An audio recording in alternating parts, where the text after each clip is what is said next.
Om Swastiastu. Kita semua tahu ya, rumah itu seharusnya jadi tempat paling aman buat kita. Tapi, pernah kepikiran nggak, siapa sih atau apa yang sebetulnya menjaganya? Hari ini, kita bakal kupas tuntas sebuah tradisi yang luar biasa unik dari Bali tentang penjaga tak kasat mata yang konon bersemayam di setiap pekarangan rumah.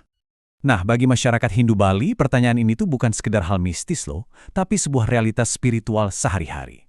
Dan ini penting. Ini bukan tentang hantu yang seram atau menakutkan, tapi justru tentang keseimbangan, harmoni, dan sebuah perlindungan yang nggak bisa kita lihat dengan mata biasa.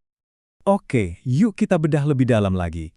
Kita mulai dari yang paling dasar dulu, apa sih sebenarnya penunggung karang itu, dan apa perannya dalam sebuah rumah tangga di Bali?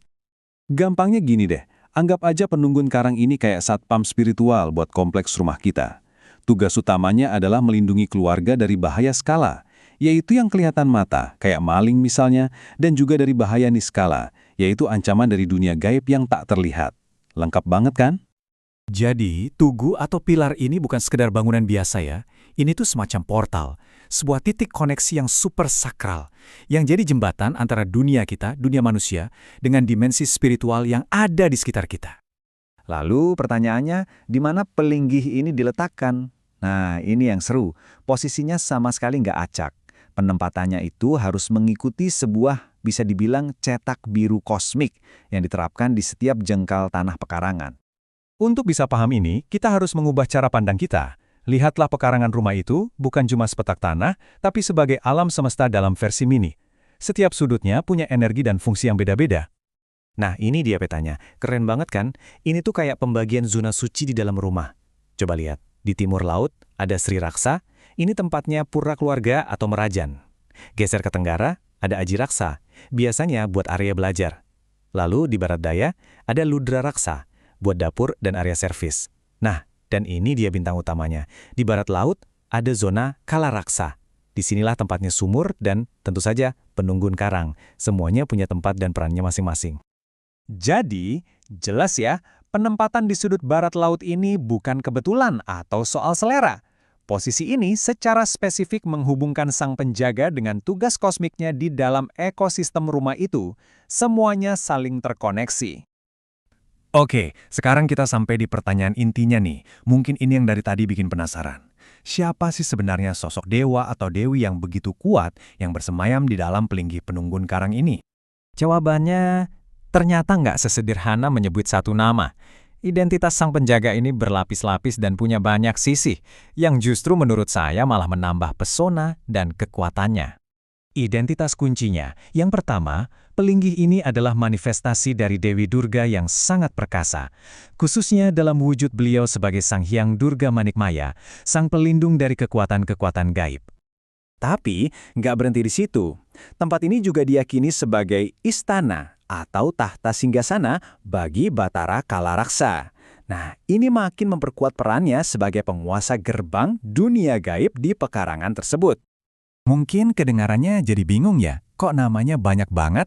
Tenang, ini bukan berarti dewanya beda-beda. Anggap aja kayak kita punya nama lengkap, nama panggilan atau gelar kehormatan. Semuanya merujuk pada satu sosok, satu energi penjaga pekarangan yang sama.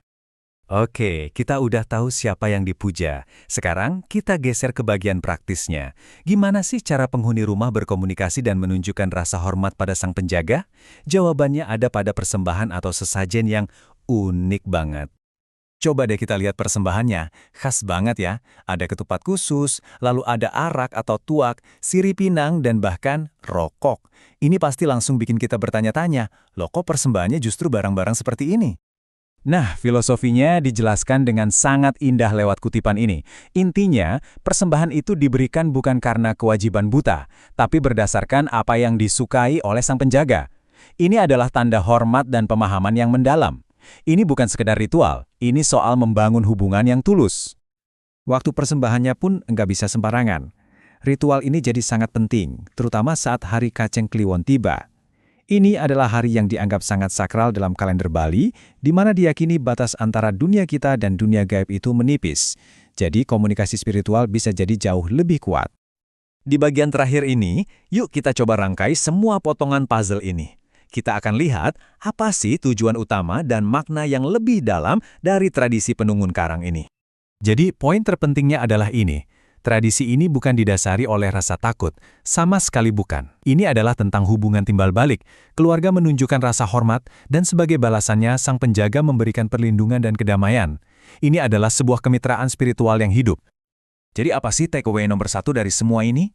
Yaitu, kita diajak untuk melihat rumah itu bukan cuma sekedar bangunan fisik, tapi sebagai satu ekosistem utuh yang hidup, di mana dunia manusia dan dunia roh bisa hidup berdampingan dengan harmonis.